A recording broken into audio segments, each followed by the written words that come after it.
Welcome back to the deep dive.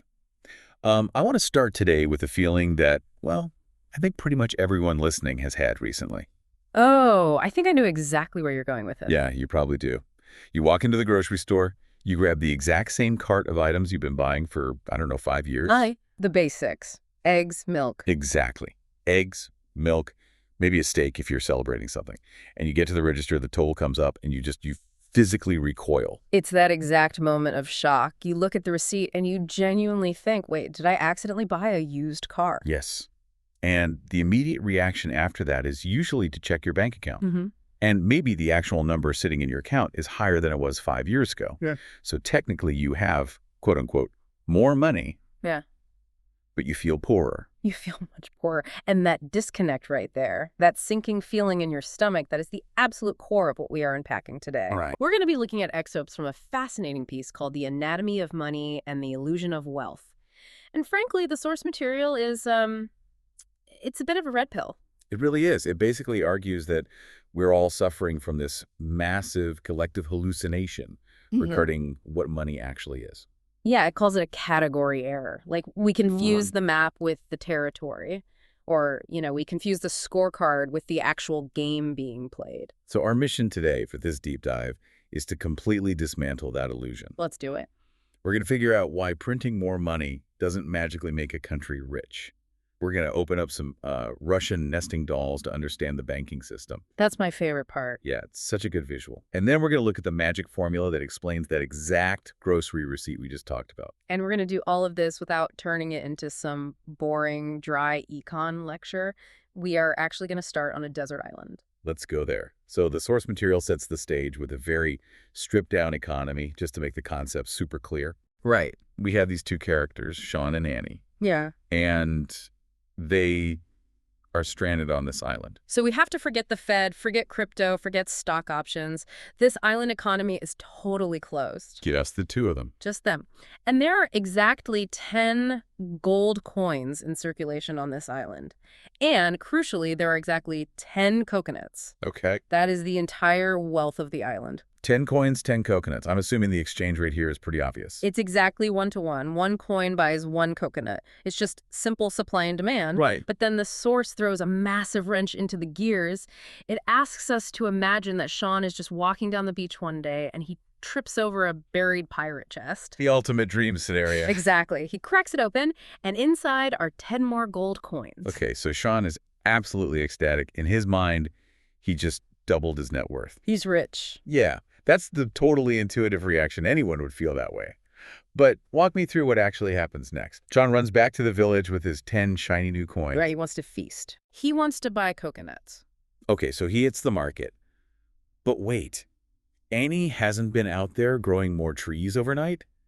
There are still only 10 coconuts on the entire island. Precisely. The wealth, and this is a key term, the actual stuff, the food, the resources, it hasn't changed at all. It's totally static. But the money has changed. Yes, the money, which is just the claim on that wealth, that has doubled. So we now have 20 coins chasing those exact same 10 coconuts. So if Sean waves all his gold around, Mm-hmm. and Annie obviously has her gold too, the price simply can't stay at 1 coin per coconut. No, it can't. The market adjusts almost immediately.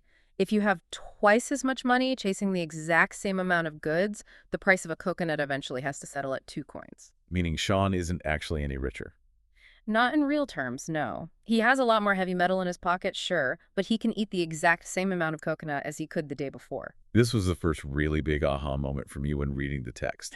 It makes this incredibly hard distinction between money and wealth. It does. And I think we use those terms interchangeably all the time in casual conversation. Like, oh, Elon Musk has so much money, he has so much wealth. We treat them as the exact same word. We do, and the source argues that doing so is actually really dangerous. It defines wealth strictly as the goods and services produced. So that's the coconuts, the houses, medical care, software, cars. That's the tangible stuff, or services of value. Right, and money is just the ticket system we use to distribute that wealth. It's honestly a lot like going to a carnival. You can print 1 million paper tickets, but if there are only 5 giant teddy bears at the prize booth, all those extra tickets are just paper. That is the absolute perfect analogy. If you print 1 billion tickets, the guy running the prize booth isn't going to magically invent more teddy bears. He's just going to charge 100 million tickets for one bear. So just so I have this perfectly straight for the listeners. Yeah. Increasing the money supply without actually increasing the production of goods doesn't create wealth at all. It just creates inflation. Exactly. It purely dilutes the value of every existing unit of money out there. It's like pouring water into your glass of wine. Oh, that's sad. Right. You have way more liquid in the glass, but you definitely aren't getting any more actual wine. Okay, so on the island, it's really easy to see this because it's literally just physical coins and physical coconuts. Yeah. But in the real world, money isn't just gold coins anymore. It's weird digital numbers on a screen. It's credit. It's so much more complicated. It is about scale, yeah, but it's also about complexity. Like you said, on the island, the money is physical gold. In our world, money is almost shape-shifting. It's digital deposits, it's credit lines, it's bonds. Right. And so the source material pivots here to ask a really crucial question. If money is just tickets, how do we even count how many tickets are actually out there? And this brings us to the Russian nesting dolls. The Matryoshka dolls, yes. I have to say, I loved this visual because usually when I hear economists talk about M1 or M2 on the news, my eyes completely glaze over. Right. But this doll analogy actually made it click for me. It's hands down the best way to visualize liquidity. Could you define liquidity real quick just for the listener who might hear that word and literally just think of water? Sure.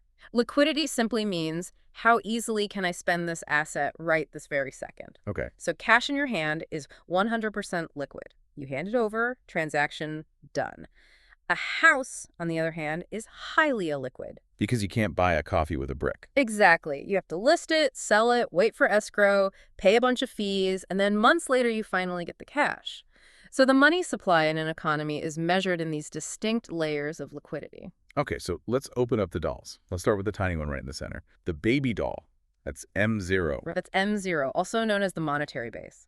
It's a physical currency circulating in the economy, so the actual paper bills in your wallet, the coins in your swear jar, plus the reserves that commercial banks hold directly at the central bank. So this is like the most real money. It's the most potent, immediate form of money. It's the foundation. But most of us don't actually operate our lives just on M0. We live in the next doll up, which is M1. M1. So M1 encompasses the baby doll, the cash, but it adds what exactly? It adds demand deposits, which is a fancy term for checking accounts. Okay, so if I swipe my debit card at the grocery store, that's M1. Exactly. It's not physical cash trading hands, but it acts exactly like it. You can spend it instantly without any friction. For the average person on the street, M1 is just what they consider money. Right. But then you have the really big doll, M2. M2. And this is where the source says the hidden inflation signals usually live. Yeah, M2 includes everything we just talked about, the cash and the checking accounts, but it adds in what economists call near money. Near money. Right. Savings accounts, money market funds, time deposits like CDs. Well, why is that a completely separate layer? Because honestly, I can just transfer money from my savings to my checking on my banking app in about 3 seconds. You can today, yes, but historically and structurally, there is a friction there. M2 represents money that is intentionally parked. Oh, parked. I like that. It's acting as a store of value, not necessarily as a medium exchange that is chasing goods right now. Okay, I see exactly where you're going with this. If M2 is parked money, it's basically like the extra coins sitting in Sean's buried chest before he dug them up and tried to spend them. Bingo. And this is exactly why economists watched the M2 supply so closely. If all that money is sitting in the big doll, all that parked M2, suddenly decides to move into the middle doll and gets spent. You have a massive flood of tickets hitting the carnival all at the exact same time. Exactly. It's about potential energy suddenly turning into kinetic energy. Which creates a really perfect bridge to the next section of the source material. We've got the coconuts, which represents wealth. We've got the Matryoshka dolls, which is the money supply. Now we need the mechanics of how they actually interact. The engine. Right. Yeah. And the text introduces a formula for this. MV equals PY. The equation of exchange. Now, I know usually when we bring up actual algebra on a deep dive, people tend to tune out. But I looked at this, and it's actually incredibly intuitive. It's basically just a seesaw. It really is. And the fascinating thing is, it's not just an economic theory. It's a tautology. It mathematically has to be true by definition. So walk us through the letters. We already know M. Right. M is the money supply. The nesting dolls we just talked about. And P stands for price, right? Yes. P is the average price level of goods in the economy. And Y. Y is the real output, the actual physical stuff, the coconuts, the cars, the haircuts, basically the GDP. Okay, so we have M, P, and Y. But the secret sauce here seems to be v velocity. Velocity is essentially the speed of the economy. It answers a very specific question. How many times does the exact same dollar bill change hands in a given year? Give me a concrete example of that, like high versus low velocity. Okay, imagine you pay me $20 to mow your lawn. I take that same $20 bill and I immediately go buy a pizza. A very cheap pizza, but okay. Fair enough. The pizza guy takes that $20 bill and immediately uses it to pay his supplier for flour. That single physical $20 bill just facilitated $60 worth of economic activity in a single afternoon. That's high velocity. That makes sense. And low velocity. You pay me the $20, but I get really anxious about the economy, so I just stuff it under my mattress. And it just sits there. It stays there for a full year. The velocity of that $20 is zero. Got it. So the formula again is money times velocity equals price times output. MV equals PY. The total spending on the left side basically has to equal the total value of the goods sold on the right side. Oh, wrecked. It has to balance. So let's take this back to the island using that specific formula. When Sean found the pirate chest, M, the money, doubled. Right. M goes straight up. But he didn't grow any more coconuts. So Y, the output, is totally flat. And let's assume the speed of trading, the velocity, stayed completely normal. If M doubles and V and Y are unchanged, the math leaves literally only one possible option to balance the seesaw. P has to double. Prices must rise. That is the strict mathematical definition of inflation caused by an expanding money supply. You have too much M and simply not enough Y. It seems so incredibly clear-cut when you lay it out like that. If you print money, meaning you increase M, without actually making more stuff, meaning increasing Y, you get inflation. Higher P. That's the formula. So here are the question that I think frustrates pretty much every listener, myself included. If this is just basic unavoidable math, why do central banks do it? Are they just genuinely bad at math? Or is there something else happening that we don't see? That is the trillion-dollar question right there. Because it seems crazy. The source material brings up this rusty engine analogy right around here to explain it. Yeah, and this is the nuance that kind of saves us from just being totally cynical about the whole system. The economy isn't always running perfectly smoothly. Sometimes, usually during a massive panic or a financial crash. Like 2008 or early 2020. Exactly like those times. During those moments, velocity absolutely collapses. People get terrified. They stop spending entirely, they hoard cash, businesses completely stop investing in new projects.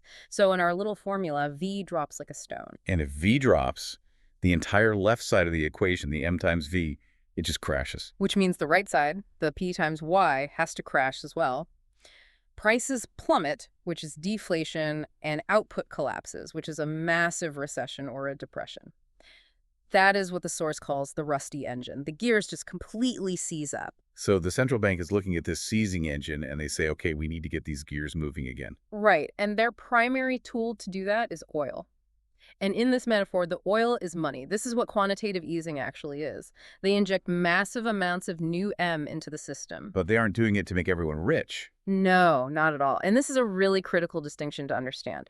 They are increasing M purely to offset the massive drop in V. They are just trying to keep the total spending stable so the entire engine doesn't stall out and fail completely. So in theory, if velocity drops by 50% because everyone is terrified and the bank increases the money supply by 50%, the ride just stays smooth. Prices don't drastically change. That's the theory, yes. That's what they call the soft landing. But the source material warns about a really dangerous trap here, a fire that comes right after the rust. Because you have to ask, what happens when the fear finally goes away? People start spending their money again. Velocity naturally picks back up. Exactly. Velocity returns to normal levels. But all that extra money, all that M you printed during the panic to save the engine, it's still out there. It's still circulating in the system. Ah, so now you have normal or high velocity, and you have this massively high money supply. And the left side of the equation explodes upwards. And since we know we can't just suddenly double the amount of coconuts overnight, It's a skyrocket. we get the massive inflation hangover. That is the core trap of the rusty engine. You use money to save the system from immediate collapse, but if you don't drain that excess oil out of the engine fast enough when things start running normally again, the whole thing catches fire. I mean, it really feels like we are living through that exact specific chapter of the textbook right now in the real world. We absolutely are. And the source makes a really poignant point about this. It says that printing money can save the system of exchange. Like it keeps the banks open and the ATM spitting out 20s. Exactly. It keeps the mechanics working. But it fundamentally cannot create wealth. It can't create a coconut. It cannot create a coconut. Only actual work, innovation, technology, and real production can create wealth. The money is literally just the oil, and you can't drink the oil to survive. That's such a powerful image. You can't drink the oil. Yet we spend so much of our actual lives chasing the oil, Yeah. genuinely thinking it's the prize itself. We really do. We spend our whole lives chasing M. We just want the biggest possible number in the checking account. But the source is really asking us to shift our perspective on that entirely. Before we get to the practical takeaways from that shift, I do want to linger on this engine metaphor for just a second longer, because it really feels like the government or the central bank is in a total lose-lose situation. It's a tough spot, for sure. Right. If they don't print the money during a crash, the engine rusts solid, the economy dies, and everyone loses their jobs. But if they do print the money, the engine eventually catches fire, and all our savings just evaporate through inflation. Is there literally no middle ground? There is a middle ground, but it requires just incredible precision. The source material suggests that the real problem we face today isn't necessarily the intervention itself, it's our deep addiction to it. What do you mean by addiction? Well, if you start treating the oil as a permanent fuel source rather than just a temporary emergency lubricant, you completely distort the entire machine. Distorted how, exactly? Well, think back to the Matryoshka dolls. If you just keep aggressively pumping M0 and M1 full of new cash year after year, eventually everyday people just stop trusting the ticket. Right. If I know for a fact that the carnival is printing 1 billion new tickets every single morning, why on earth would I work hard to earn one single ticket? I'd much rather just buy the physical teddy bear today and hoard it. So people actually stop producing. The Y in our formula goes down because the basic incentive to work for money is broken. Exactly. And that is what causes the real economic death spiral. When money loses its fundamental ability to store value over time, people stop producing wealth. And then you end up with lots and lots of paper and zero actual coconuts. That is legitimately terrifying to think about. But it really clarifies why the illusion of wealth is such a dangerous trap for a society. It's not just about your weekly groceries costing $20 more. It's about the total breakdown of the human incentive to actually build the world. It really is that fundamental. Money is, at its core, just trust. It's an unwritten contract between all of us that basically says, I will give you something of real value today, and I trust that this piece of paper will let me get something of real value from someone else tomorrow. Rampant inflation breaks that trust contract. So if I'm listening to this deep dive right now, and I fully understand that money is just a ticket, and that this trust contract we rely on is getting a little shaky, how does that practically change my strategy in life? I mean, I can't exactly just stop using US dollars tomorrow. No, you can't. We all live inside the dollar system. But understanding this fundamentally changes what you try to accumulate with your time. If you just hoard if you hoard cash, you are making a massive bet that the number of tickets won't increase. Which is a bad bet. History tells us the number of tickets always increases. Right, because the government will always print more oil if the engine even starts to squeak. They have the printer in their basement. We don't. Exactly. So the necessary mental shift is to stop aggressively chasing tickets and start chasing coconuts. Meaning tangible assets. Meaning anything that has intrinsic utility. Things that represent the why in our equation. So that's real estate, productive businesses, stocks in companies that actually manufacture real things. But it's also your own skills, your education. Things that are genuinely scarce. Scarcity is the absolute key. There is practically no limit to how many dollars can be created. It's quite literally just a keystroke on a computer at the central bank. But there is a very hard physical limit on how much beachfront property exists in the world. Right. There is a hard limit on how much gold exists. And there is a strict limit on how many hours of highly skilled labor you can personally perform in a week. So ultimately, the person holding the coconuts wins the game, and the person left holding the paper tickets loses. Over a long enough timeline, yes. The paper eventually always returns to its intrinsic physical value, which is, well, just paper, or in today's digital terms, zero. But the coconut, the real asset, retains its value because it actually feeds you, it shelters you, it serves a real physical purpose. It's funny, as we talk through this, it feels almost like a spiritual shift, just as much as a financial one. It's moving away from valuing the symbol of power, the money, to valuing the actual power of creation and ownership. It really is. And once you see it, it completely clears up the illusion we started with. When you look at Zillow and see the price of your house go way up over 5 years, you finally realize, wait, my house didn't actually get any better. Right, the roof is literally 5 years older and leaking. Exactly. The house is the exact same house. The money just got smaller. That is such a sobering thought. Your house isn't inherently worth more, your dollar is just worth less. It's kind of like trying to measure your height with a ruler that keeps shrinking every year. You look at it and say, wow, I'm 7 feet tall now.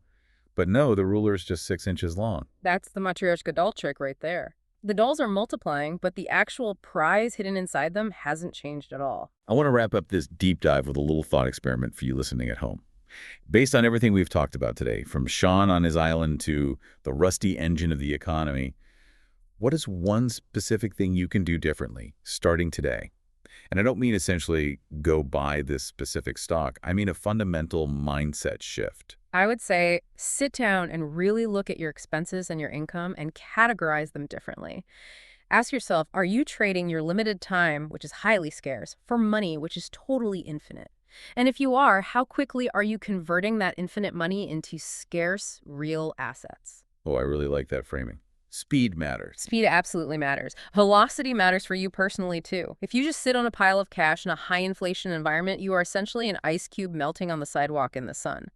The goal is to convert that melting ice into something solid as efficiently and quickly as possible. Convert the melting ice into coconuts. Exactly. Don't let the comforting illusion of a high bank balance fool you into complacency.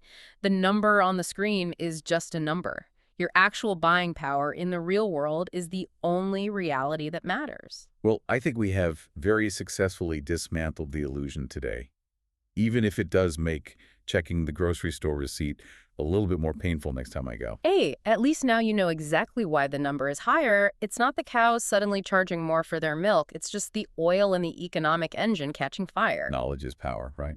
Or at least knowledge is coconuts. I think we can go with knowledge as coconuts. That's going to be a wrap for this deep dive into the anatomy of money.